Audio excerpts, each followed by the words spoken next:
Hola clase, vamos a completar el vocabulario. Bien, so we're going to finish the U3L1 vocabulary. Real quick, I'm just going to go through the words that I know I covered with both classes. So you should already have, I'm just going to make sure these show up in a different color to make it real easy on everybody. You should already have our friend banana.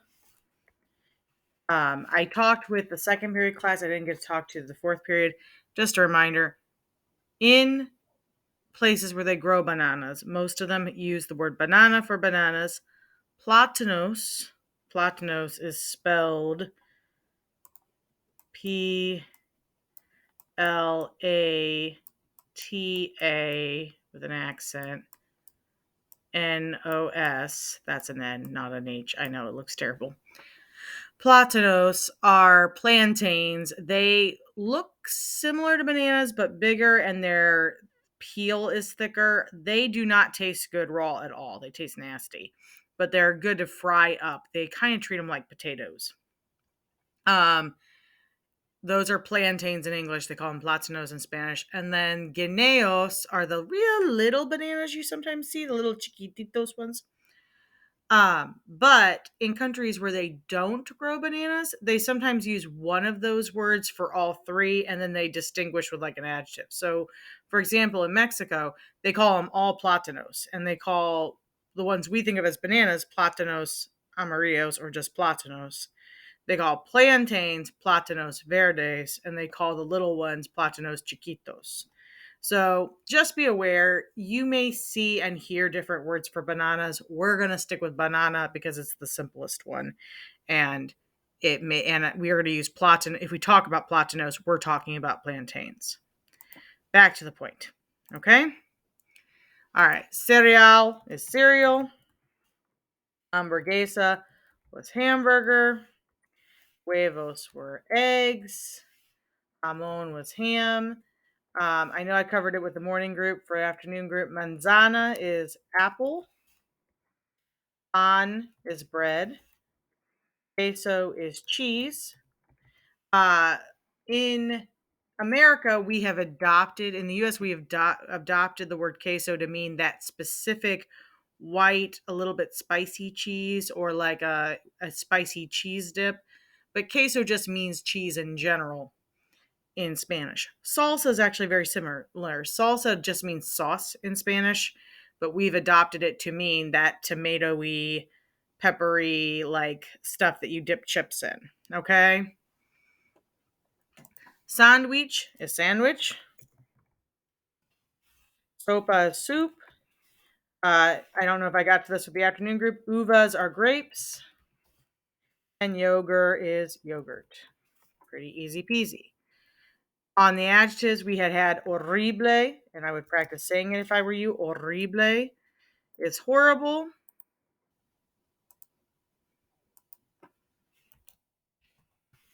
Nutritivo is nutritious.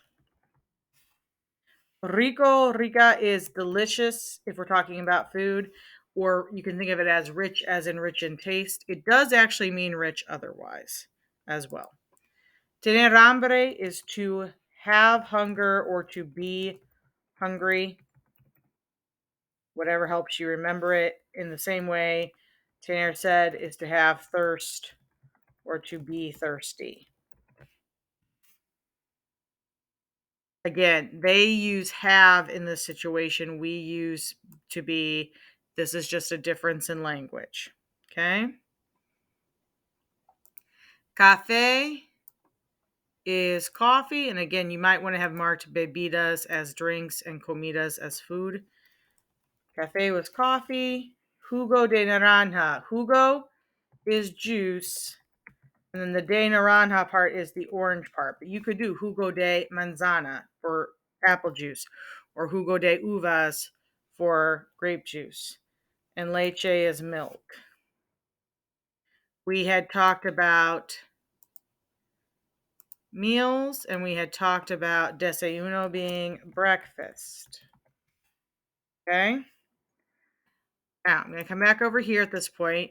We had all done we all did be. We'll come back to this Mas Vocabulario box here in a little bit.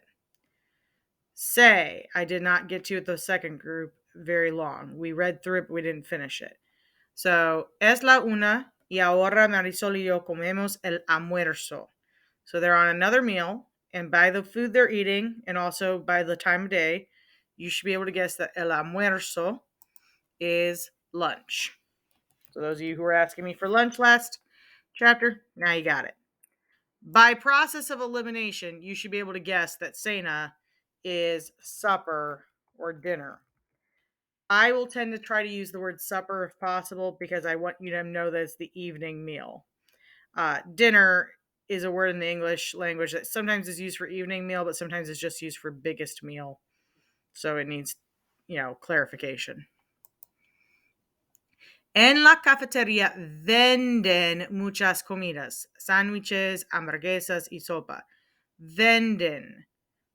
So what would the cafeteria do? They sell many foods. And if you think about it, most of you have used a vending machine at some point. Okay?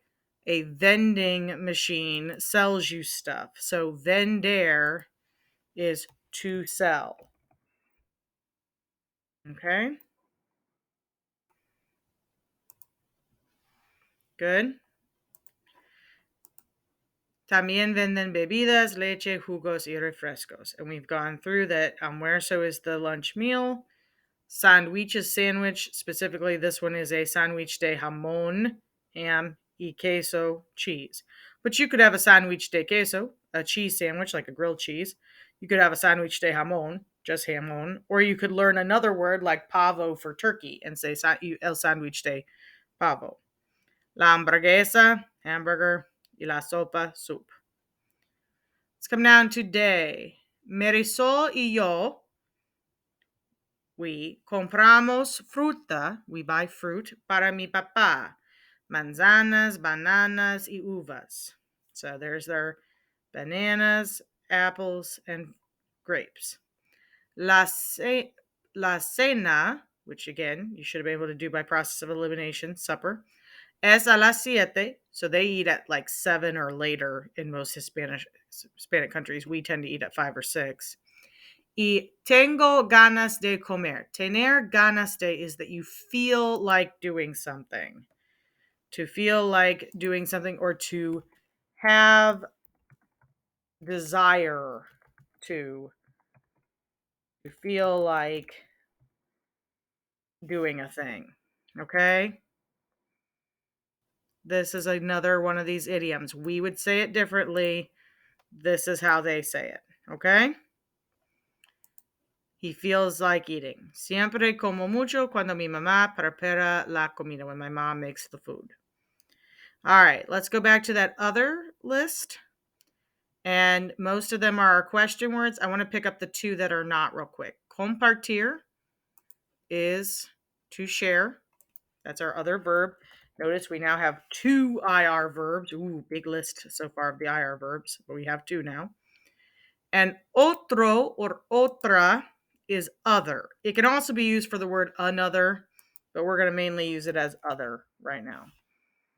So other is otro.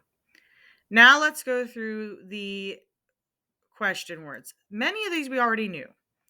So como, you know this if you think about it. You know to say como estás.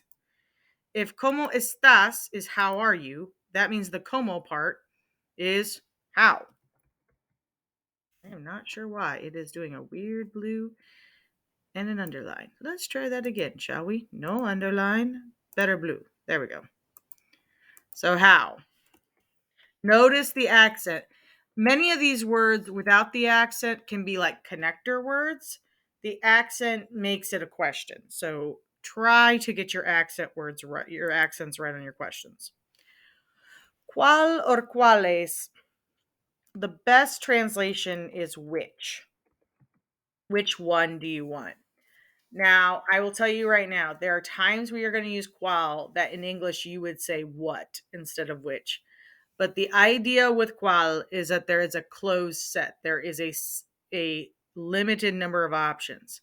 Now, that limit might be 300, but it's still limited. It's not like you can just pick from infinity. Cuando, we learned last chapter, was when. Donde, de donde eres, was where. So donde by itself is where.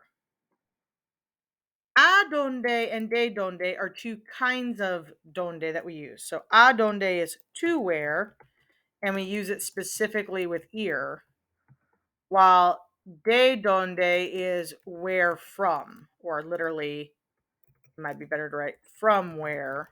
And you used this when you were asking origin, when you're asking where is someone from. ¿Por qué? ¿Por qué, as two words with an accent, is the question why.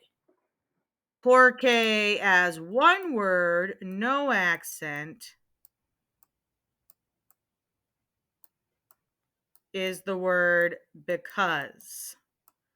So you've already seen this, but if you think you might forget it, make a little note to yourself somewhere on this page. Okay? ¿Por qué? Bien. ¿Qué? We had ¿qué te gusta? What do you like? ¿Qué is what? Probably your most common question word. And quién or quiénes is who.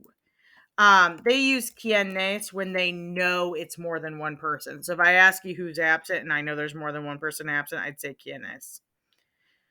All right, on your next page, you have space. On the back of your page, you have space for 5 more words. I'm going to strongly suggest you use this for foods you really like or foods you really dislike that we have not covered. And if you want to check with me tomorrow to make sure that you got the right words, that's perfectly fine. The reason I say foods you like or foods you dislike, a lot of times foods you dislike, or for example, if you're someone who has an allergy, that can be just as important, if not more important, to tell somebody than the foods you like. I hate, and I mean, when I say hate people, I mean hate pickles. I hate them so much. If I find a pickle on my sandwich, that sandwich is going back. Okay? I'm not a picky eater, but I cannot stand pickles. I need to know how to say no pickles in Spanish because they give me a pickle, ain't gonna be a good time for anybody. So think of foods that you want to know how to say that you already know the English that are your favorites or that are your least favorites. And if you don't know how to say them in Spanish, that's fine. If you want to try looking them up, that's fine. But if you want to double check with me, we can do that. That's what I had you do for your daily spark.